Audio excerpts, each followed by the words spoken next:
오늘도 지성소를 통하여서 하나님의 말씀 앞으로 나아가는 모든 성도님들 가운데 주님 말씀하시는 귀한 은혜가 있기를 간절히 축복합니다. 11장부터 이스라엘 백성들의 불평의 내용이 계속되고 있습니다. 11장은 먹지 못하는 문제, 그러니까 그들에게 주어진 환경의 문제로 불평하고 있는 모습을 기록합니다. 이어지는 오늘 12장의 말씀은 그 불평이 하나님이 세우신 권위자에 대한 불평으로 이어지고 있는 것을 보게 됩니다. 핵심은 이것이었습니다. 왜 이스라엘을 이끄는 지도자는 오직 모세여야만 하는가 하는 것이었습니다. 이 말을 누가 하고 있습니까? 1절입니다. 모세가 굿수 여자를 취하였더니 그 굿수 여자를 취하였으므로 미리암과 아론이 모세를 비방하니라. 아멘. 여러분, 모세의 누이였고 모세의 형이었던 이 미리암과 아론이 하고 있다는 것입니다. 그 시작은 왜 모세가 굿수 여인과 결혼하였는가 하는 것이었습니다. 굿수는 지금의 아프리카 에디오피아를 말합니다. 어떤 주석에 보면 출애굽을 할 때에 히브리 종족뿐만 아니라 수많은 잡족이 함께 출애굽을 하였는데 그 출애굽의 행렬 가운데 이 에디오피아 굿수 여인이 있었을 것이라고 해석을 합니다. 굿수 여인과의 결혼을 시작으로 미리암과 아론은 하나님이 세우신 모세를 향하여서 지도자였던 모세의 권위에 도전하기 시작합니다. 이 절을 보면 이렇게 기록합니다. 그들이 이르되 여호와께서 모세와만 말씀하셨느냐 우리와도 말씀하지 아니하셨느냐 하며 여호와께서 이 말을 들으셨더라. 아멘. 여러분, 하나님은 모세뿐만 아니라 아론과 미리암도 모세와 함께 출애굽을 이끄는 리더로 함께 세우셨습니다. 우리가 잘 아는 것처럼 아론은 하나님이 이 땅 위에 처음 세우신 제사장이었습니다. 아론뿐만 아니라 아론의 가문, 아론의 후손에서 그 일을 감당하도록 하셨다는 것입니다. 다른 가문이 아니라 오직 아론의 가문에서만 제사장 일을 감당하게 하셨습니다. 레위기 10장을 보면 하나님은 모세가 아니라 아론에게 직접 말씀하시는 장면도 기록하고 있습니다. 미리암도 마찬가지입니다. 출애굽기 15장을 보면 홍해를 건너고 출애굽을 하였을 때에 가장 먼저 앞장서서 기쁨과 구원의 노래를 불렀던 여인이 바로 미리암이었습니다.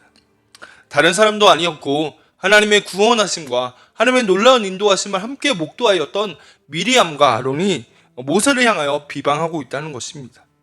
여러분, 우리가 주목해야 하는 것은 오늘 2절 끝에 나오는 문장입니다. 여호와께서 이 말을 들으셨더라. 여러분, 어쩌면 오늘 본문에 등장하는 미리암과 아론의 모습이 우리의 모습일지 모릅니다.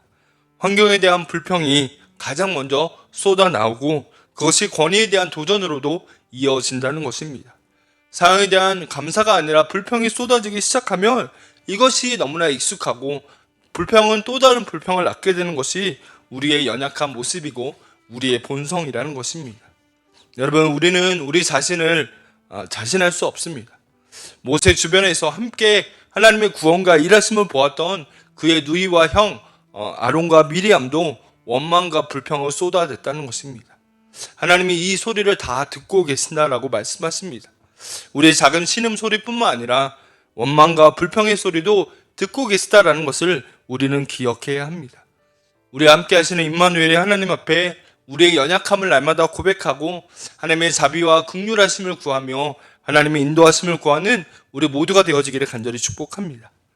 이어지는 3절을 보면 하나님께서 세우신 자신의 권위에 대해 도전하는 이 미리암과 아론을 향한 모세의 반응을 기록하고 있습니다. 3절입니다.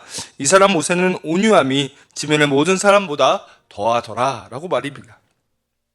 그의 온유함, 모세의 온유함이 그 세상의 어떠한 사람보다 더했다는 것입니다. 사실 모세는 그 누구보다도 다혈질적인 사람이었습니다.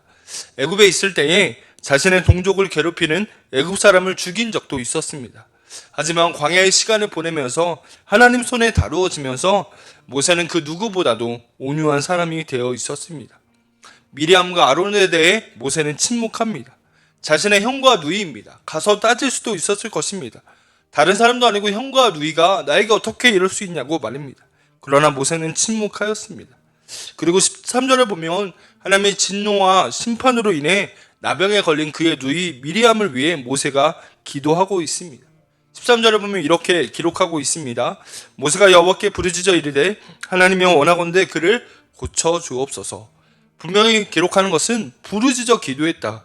그를 고쳐주옵소서라고 부르짖었다고 기도합니다. 하나님의 긍휼을 구하면서 자신의 권위에 도전하였던 이 미리암의 회복을 위하여서 간절히 기도하는 모세의 모습을 기록하고 있다는 것입니다. 오늘 본문을 묵상하면서 저는 이러한 생각을 하게 됩니다. 모세가 어떻게 이럴 수 있었을까 하고 말입니다. 어떻게 침묵하고 어떻게 오히려 그 미리암을 위해 기도할 수 있었을까 하고 말입니다. 4절 이하를 통해 그 마음을 알게 됩니다. 하나님께서 4절 이하에 보면 모세와 함께 아론과 미리암을 직접 부르십니다. 그리고 5절을 보면 아론과 미리암을 따로 부르십니다. 그리고 모세를 변호하기 시작하십니다. 7절과 8절의 말씀을 제가 읽습니다.